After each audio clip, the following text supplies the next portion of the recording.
Namaskar and good evening to everyone sitting here and ready to listen to me. So आज का जैसे हमारे TET का एक बहुत सेंटर फोकल पॉइंट है वो है evolution that is evolve. So I would start from my journey कि मैं कैसे इवॉल्व हुआ. I evolve from a student to an administrator to an officer. So मैं अब आपको अपनी जर्नी से स्टार्ट करना चाहूँगा.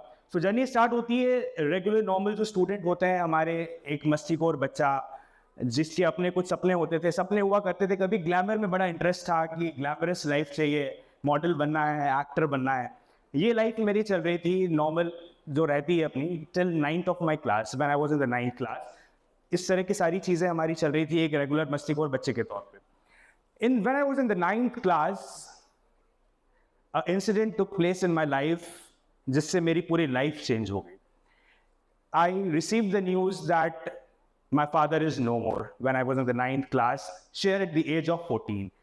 So एक 14 साल के बच्चे को जब ये पता पड़ता है कि उसके फादर आज उसके साथ नहीं है, तो दैट वाज द मोमेंट. मेरी लाइफ पूरी तरह बिखर चुकी थी, मुझे कुछ समझ नहीं आ रहा था. मैं सिर्फ भगवान से ये बोलता था कि मेरे साथ ही क्यों, मेरे साथ ऐसा क्यों हुआ, मैंने क्या गलती करी थी. That was the time. मतलब मैं पूरी तरह डीमोटिवेटेड था, मैं बिल्कुल डायरेक्शनलेस था, मुझे समझ नहीं आ रहा था मुझे करना क्या है. बट उस टाइम पे मैं सिर्फ एक चीज़ आपको बताना चाहूँगा. I would love to thank my mother, जिन्होंने सिर्फ जिनके दम पे आज जो भी मैं हूँ, उनकी बदौलत आज जो भी हूँ सारी उन्होंने अपने मतलब मेरी 3 एल्डर सिस्टर हैं और मैं हूँ. So 2 of them were not married. I was there and she was the one. I was the young only men in the family. And that was the moment मुझे समझ में आया कि लाइफ ईजी नहीं होने वाली, लाइफ बहुत tough है. मेरा जो एक ड्रीम था ग्लैमर वर्ल्ड का वो मैं कहीं ना कहीं भूल चुका था. एंड नाउ मेरी मदर की इच्छा थी कि तुम्हें सिविल सर्विस की ओर बढ़ना चाहिए, should go to become an officer, आपको एक अधिकारी बनना चाहिए. मुझे भी कहीं ना कहीं एक इंसिडेंस उस टाइम का मैं एक और शेयर करना चाहूँगा कि क्यों मेरे अंदर से क्यों लगा मुझे कि I want to be a civil servant, I want to be an officer. So after as I mention जो इंसिडेंस हुआ, आई लॉस्ट माई फादर. सो उसके बाद मुझे मेरे फादर की डेथ सर्टिफिकेट बनवाना था. And that was the time मैं इतना परेशान हुआ उस चीज़ के लिए, मतलब आप नहीं फील कर सकते. इट टुक मंथ्स सारी चीज़ों के लिए हमें लगता है. तो आई वॉज लाइक मुझे समझ नहीं आ रहा था कि मैं क्या करूँ. बहुत टाइम हो गया, बन नहीं पा रहा है, बहुत मेहनत कर ली सारी चीज़ें. मुझे लगा यार ये इंदौर में जहाँ पे वी आर लिविंग, जो एक महानगर है मध्य प्रदेश की, one of the biggest city है, यहाँ पे अगर मुझे फेस करना पड़ रहा है तो छोटे गांव में, छोटे शहरों में लोगों को क्या क्या फेस करना पड़ रहा होगा. और that was the moment again which changed my perception. और मुझे अंदर से लगा बॉस अब आपको अगर कुछ करना है तो सिस्टम के अंदर जाके ही करना पड़ेगा. And that was the time मुझे अंदर से मेरी आग जली कि आपको भी सिविल सर्विस की तैयारी करना चाहिए. And that was the time, that was the moment I felt कि I will start preparing for it. But बहुत एक यंग एज थी, 9th के बाद की बात बता रहा हूँ मैं. So I was not very well in studies also, जैसे मैंने आपको बताया. Again in the next year I came in 10th. उस टाइम तक ये हुआ तो फिर मुझे अब चूंकि लग गया था कि पढ़ाई करना है, आगे कुछ करना है तो पढ़ना पड़ेगा. So in the coming year in the 10th class I top the school. And that was the time जब मुझे रिकॉग्निशन मिला तो I felt like amazing. I topped in the school, I topped in the city, and I got recognition from the media houses, I got recognition from the school. और उस recognition से जो मुझे मेरी मदर के face की खुशी दिखी, जो satisfaction मिला, that was the thing I was urging for, and that gave me the immense satisfaction कि मैं आज उनके चेहरे पे वो खुशी ला पाया. ये हुआ 10th के. आगे मैं आगे बढ़ता हूँ उसके बाद. then 11th हुई, then again in the 12th पढ़ने की हैबिट मैंने डाल ली थी, क्योंकि पता था पढ़ के ही शिक्षा ही आपको आपका हक दिलाएगी आगे जाके. ये बिल्कुल सही चीज़ है और मैं इसमें 100% बिलीव करता हूँ कि शिक्षा ही जो है, आज आप जितने बैठे यंगस्टर है, कभी आपके जैसे मैं भी उधर बैठा हुआ करता था, हम लोग की एज में ज़्यादा डिफरेंस नहीं होगा, right. So again in the 12th, when I came in the 12th class, I gave the examination, I top the school and the city. And again same चीज़ ये हुई कि मुझे वापस से रिकग्निशन मिला. Media was behind me. मतलब सब वो, जैसे कि आपने भी देखा होगा, आप में से टॉपर्स रहे होंगे कि जैसे आपका रिजल्ट आता है तो मीडिया हाउसेस कम और आपको कवर करने की वो ट्राई करते हैं. My school principal and the teachers came my home for the felicitation. वो बुके लेके आया. And again that was the moment I felt कि यही चीज़ मुझे सेटिस्फैक्शन दे रही है, मुझे रिकग्निशन मिल रहा है. और क्यों मिल रहा है? क्योंकि मैं पढ़ाई कर पा रहा हूँ, मैं डेडिकेटेडली जब पढ़ रहा हूँ, मैं कुछ अचीव कर रहा हूँ तो मुझे रिकग्निशन मिल रहा है. So after my 12th, right after my 12th, I started preparing for the civil service examination.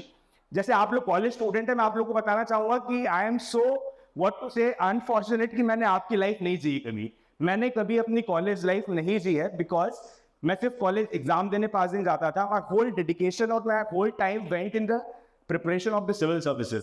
So right after 12th I started preparing for the civil services. Normally चलता रहा. मैंने बिल्कुल जो एक बच्चे की कॉलेज लाइफ होती है मैंने कभी नहीं देखी है. सुबह 8 से रात को 10 बजे तक सिर्फ एक काम था कि सुबह से जाकर रात तक सिर्फ पढ़ाई करनी है. जो 15 मिनट का गैप भी होता था जिसमें हम लोग लंच लेते हैं, वो उस फेज को भी इतना ज्यादा एक टेंशन वाला रहता था कि फटाफट खा के अकेले बैठ के लंच करना है, वापस जाके पढ़ाई करनी है. तो वो सारी चीजें मतलब सिर्फ एक चीज अंदर जल रही थी, क्योंकि आग की कुछ करना है, अपने सपने को पूरा करना है. उस आग के साथ में सिर्फ आगे बढ़ते जा रहा था. So when I came in the 3rd year of my graduation, I was 20.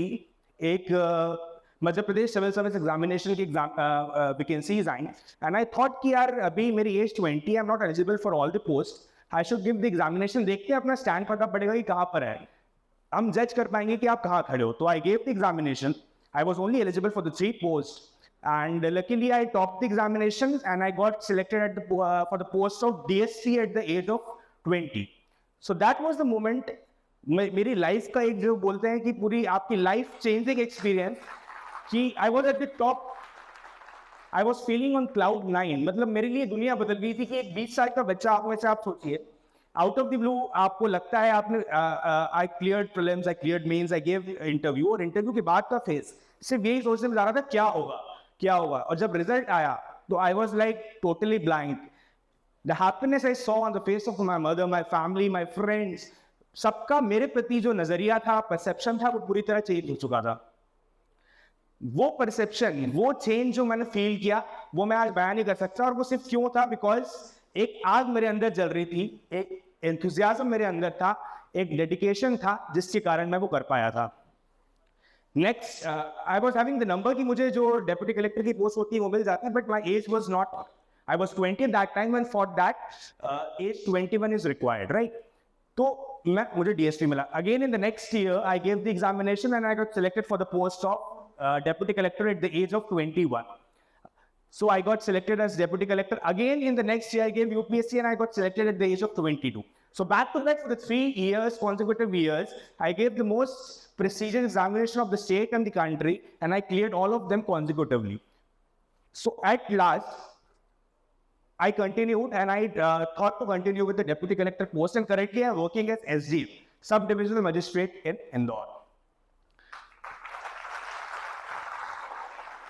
So ये जो मेरी स्टोरी मैंने आपको बताई, how I evolve myself from a student to an administrator, इस स्टोरी के पीछे मैं आपको जो कुछ चीजें हैं, जो कुछ मेन पॉइंट्स हैं, जो आपको मैं शेयर करना चाहता हूँ, क्योंकि आप भी सब यंगस्टर हैं, किसी भी फील्ड के आप. अच्छा, कितने लोग ऐसे होंगे यहाँ पे जो सिविल सर्विस की तैयारी करना चाहते हो, want to be civil servant? है, कंसिडरेबल अमाउंट है. How many of you want to be entrepreneur?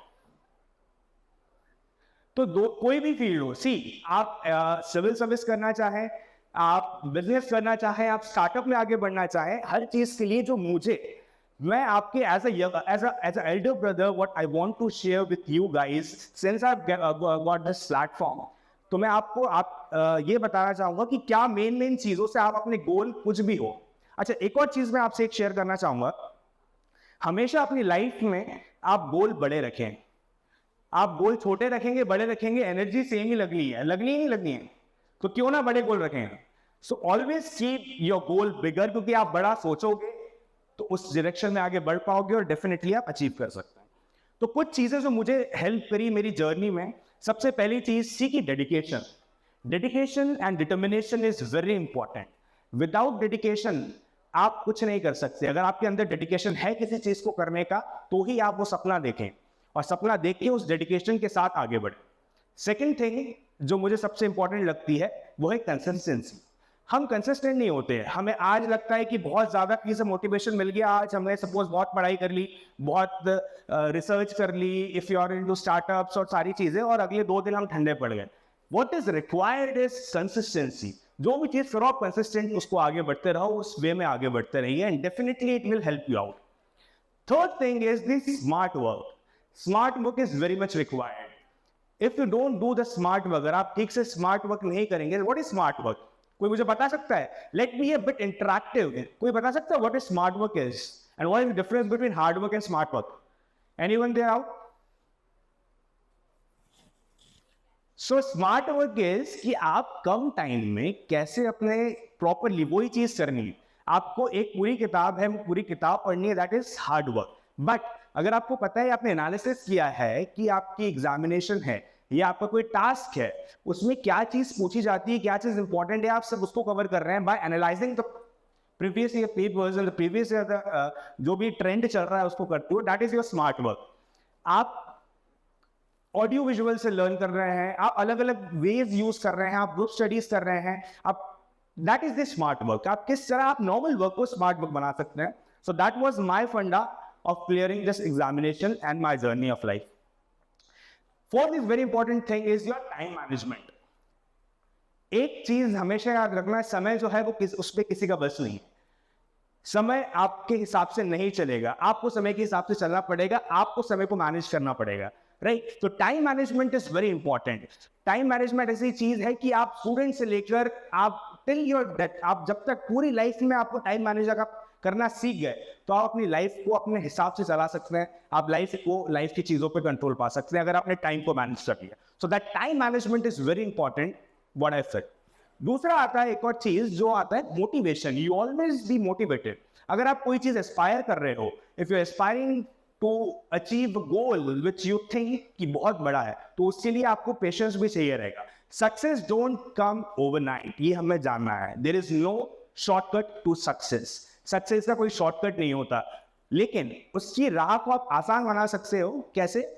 वो जो हम पॉइंट्स डिस्कस कर रहे हैं उस पॉइंट से, राइट?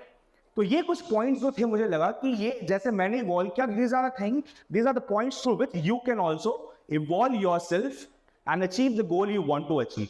आपकी लाइफ में आप जो भी अचीव करना चाहे, इन चीजों से आप कर सकते हैं. ये होगी मेरी जर्नी कि how I evolve from a student to an officer. अब मैं कुछ और चंद चीजें आपके साथ डिस्कस करना चाहूंगा कि how the system I am working with.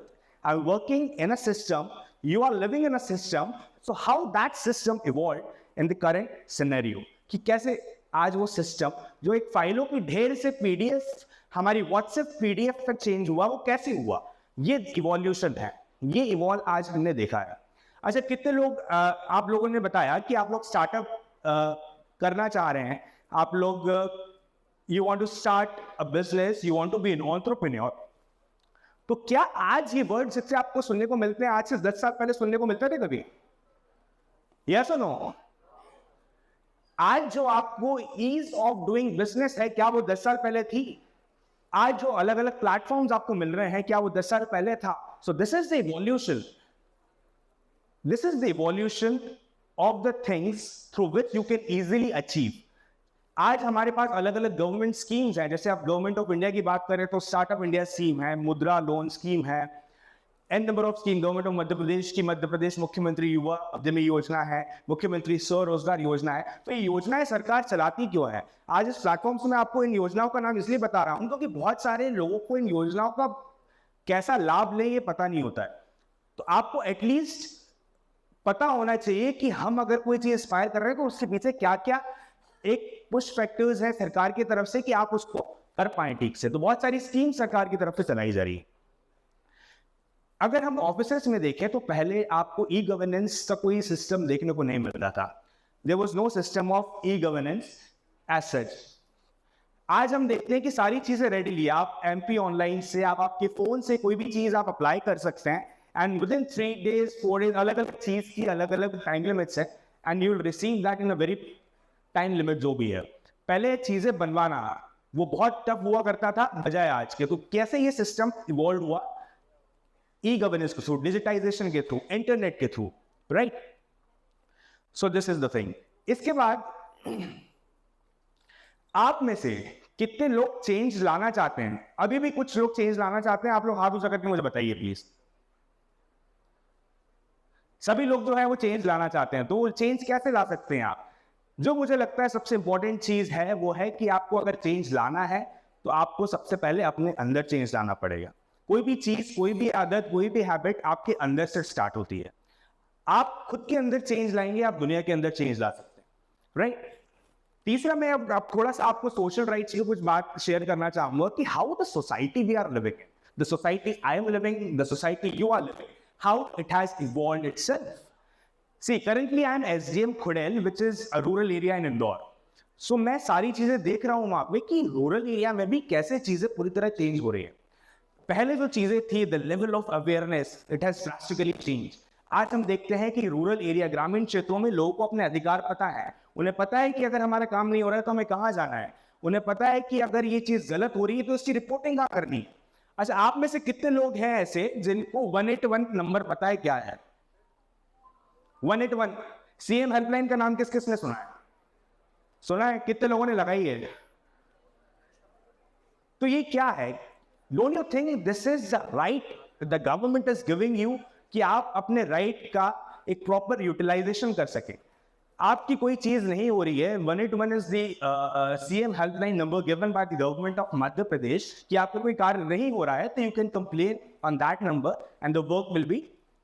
कोई अगर एडमिनिस्ट्रेटिव या गवर्नमेंट फील्ड से है तो वो समझ पा रहा होगा मेरी बात को कि 181 कितनी बड़ी कोई चीज है, राइट। सो ये सारी चीजें जो है सोशल राइट्स ये हमें देखने को मिल रहे हैं। दूसरा, एक I being the part of the administration in Indore, we have seen the transition of Indore from the garbage city to cleanest city of the country. तो आप में से कितने लोग इंदौरी हैं? एक बार बता दीजिए, इंदौर से कौन कौन है? एक बार अपने लिए ताली बजा दो जोर से यार, आप लोगों ने 7वीं बार इंदौर को नंबर 1 ले आए हो बॉस, बहुत बड़ी चीज है। सो कैसे ये हो पाया, कैसे पॉसिबल हो पाया? मैं इसका पार्ट रहा हूं तो इसमें 2 चीजें साइड बाय साइड चलिए। एक होता है आपका एटीट्यूडनल एंड बिहेवियरल चेंज। क्या आप लोग के सपोर्ट के बिना कभी नंबर 1 हो सकता था सिर्फ सरकार की तरफ से? बट दोनों चीजें साथ में चलती है कि सरकार is giving the logistical support through fines, through dustbins, through garbage collecting centers, through vehicles, and you are giving your support by not throwing the litter outside the car and everything. तो दोनों चीज side by side चलती है। So this was the evolution of Indore as well. So सारी चीजों को मैंने छोटा छोटा बताने की आपको कोशिश करी, and at last I would like, ये मैं जैसे एक बताना चाह रहा हूँ कि satisfaction क्या होता है। satisfaction, ये satisfaction होता है कि अगर आप किसी के लिए कुछ कर पा रहे हो, so that is the satisfaction for you, right? At last I would conclude, मैं ये कह के conclude करना चाहूंगा इस quotation के साथ कि अगर आपको अपनी लाइफ में कुछ करना है तो याद रखिए कि वहां तूफान भी आ जाते हैं जहां कश्तियां जिद पे होती है। तो अपने अंदर एक जिद हमेशा बना के रखना, अपने अंदर की आग हमेशा जलने दो, और जो भी करना है लाइफ में 100% डेडिकेशन के साथ करिए, and definitely you will achieve that thing. ये मैं अपने पर्सनल एक्सपीरियंस से बता रहा हूँ। तो इन्हीं शब्दों के साथ मैं अपनी वाणी को विराम देता हूँ। Thank you so much. जय हिंद, जय भारत। Thank you.